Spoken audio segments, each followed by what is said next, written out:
સાથે ટેલિકોમ કંપનીઓએ ભલે તેમના હેડલાઇન ટેરિફમાં વધારો ન કર્યો હોય, પરંતુ તેઓ છુપાઈને તેમના ઘણા ટેરિફ પ્લાનમાં સુધારો કરી રહ્યા છે.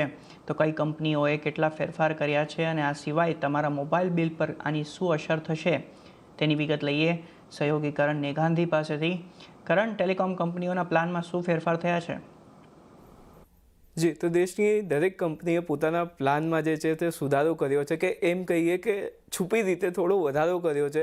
તો એમાં કંઈ જ ખોટું નથી. હવે કયા પ્રકારના જે ફેરફાર છે કરવામાં આવ્યા છે તેની વાત કરીએ તો ખાસ કરીને તેમણે તેમના જે નાના ટેરિફ્સ છે તેમાં ખૂબ મોટા ફેરફાર કરી નાખ્યા છે. વોડાફોન આઈડિયાની વાત કરીએ તો વોડાફોન આઈડિયાએ ₹509 જે પ્લાન હતો તે હટાવી દીધો છે અને તેની સામે કંપનીએ ₹548 નવો પ્લાન લોન્ચ કરી દીધો છે. સાથે જ કંપનીએ તેનો ₹1,999 જે પ્લાન હતો તેની સામે હવે ₹2,249 પ્લાન જે છે તે કંપની ઓફર કરી રહી છે. સાથે જ હવે એરટેલની વાત કરીએ તો એરટેલે પણ આ જ પ્રકારે જે પોતાના નાના પ્લાન છે તેમાં મોટા ચેન્જીસ કર્યા છે. એરટેલે તેનો ₹189 જે પ્લાન હતો તેને હટાવીને હવે ₹199 પ્લાન કંપની ઓફર કરી રહી છે.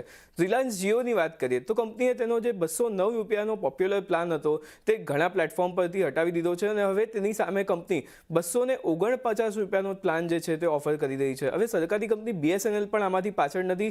BSNL પણ તેનો જે ₹99 પ્લાન હતો તે હટાવીને હવે ₹107 પ્લાન કરી દીધો છે અને તેની વેલિડિટી પણ ઘટાડી દીધી છે. એટલે આ એક છુપી રીતે જે છે તે ટેલિકોમ કંપનીએ પોતાના જે ટેરિફ છે થોડા વધાર્યા છે અહીંયા. સાથે જ કંપનીઓએ ટૂંક સમયમાં પ્લાન પણ હજી ફેરફાર કરી શકે તેવા પણ આપણને ન્યૂઝ બનતા દેખાઈ રહ્યા છે આજે.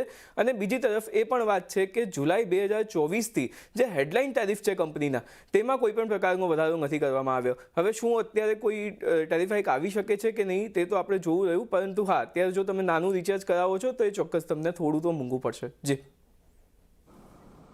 જી, આભાર કરણ. તો આ